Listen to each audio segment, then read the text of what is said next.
ایک بات آپ نے کئی دفعہ سنی ہوگی، میرا بڑا دل کرتا ہے پھر سے اس کو دہراؤں۔ میں نے اسے سینکڑوں بار پڑھا ہے۔ جب طبیعت پوری بے چین ہوتی ہے اور اپنی ذمہ داریوں کا احساس کرنے کو دل کرتا ہے نا، تو پھر خیال آتا ہے کہ ہم بھی پڑھیں ذرا ان چیزوں کو۔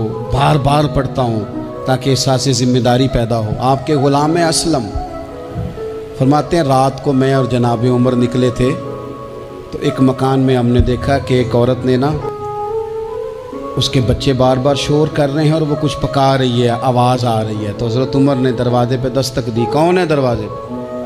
کہا میں ایک غلام ہوں۔ حضرت عمر کہتے ہیں غلام ہوں؟ بہن کیا مسئلہ ہے، بچے کیوں رو رہے ہیں؟ تو بی بی کہنے لگی تمہیں کیوں بتاؤں، جاؤ نا اپنا کام کرو۔ حضرت عمر نے اصرار کیا تو تلخ لہجے میں، جس سے غصہ نہیں کر جاتے حکمران، councillor, chairman, M P M N A, ناراض نہیں ہو جاتے، اس تلخ لہجے میں بی بی کہنے لگی دعا کرو اللہ میرے اور عمر کے درمیان قیامت میں فیصلہ کرے۔ کیسا حکمران ہے کہ اس کی حکومت میں میرے بچے بھوکے سوتے ہیں؟ یہ میں نے پانی میں روڑے ڈال کے چڑھائے ہیں، لیکن یہ پیٹ کی بھوک یہ بڑی ڈاڈی ہوتی ہے، یہ نیند بھی نہیں آنے دیتی۔ خیال تھا رو دو کے سو جائیں گے، پر سو بھی نہیں رہے۔ حضرت فاروق اعظم دوڑے گئے، گھر سے سامان، اناج، غلہ کندھے پہ رکھا۔ خادم کہتے میں نے کہا کہ مجھے دے دیں۔ فرمانے لگے چل تو وعدہ کرنا قیامت میں بھی میرے بوجھ اٹھائے گا۔ کہ حضور نہیں، وہ تو میرے بس کی بات نہیں۔ فرمایا پھر مجھے کرنے دے۔ دوڑے آئے، اس خاتون کے دروازے پر لا کے وہ چیزیں رکھی۔ کہا بہن اگر تو پردہ کر لے تو یہ غلام نا آج کھانا پکا دے تیرے بچوں۔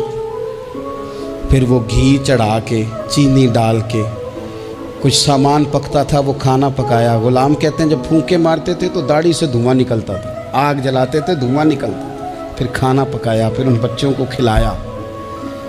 پھر حضرت عمر فاروق رضی اللہ تعالیٰ عنہ نا تھوڑے پیچھے بیٹھ گئے تو بچوں کے ساتھ اس طرح کی باتیں کرنے لگے کہ وہ ہنس پڑے۔ جناب اسلم کہتے بچے اس بیوہ کے ہنستے تھے، بچے ہنستے تھے اور عمر روتے تھے۔ جب وہ ہنستے تھے تو فاروق روتے تھے۔ پھر وہ بچے آہستہ آہستہ لیٹنے لگے، اور جب وہ سونے کی طرف بڑھنے لگے تو حضرت عمر کہنے لگے بہن میں جاؤں؟ کہنے لگی رب تیرا بھلا کرے، میرا کلیجہ پھٹ جاتا اگر میرے بچوں کو آج شام بھی روٹی نہ ملتی۔ تو سیدنا فاروق اعظم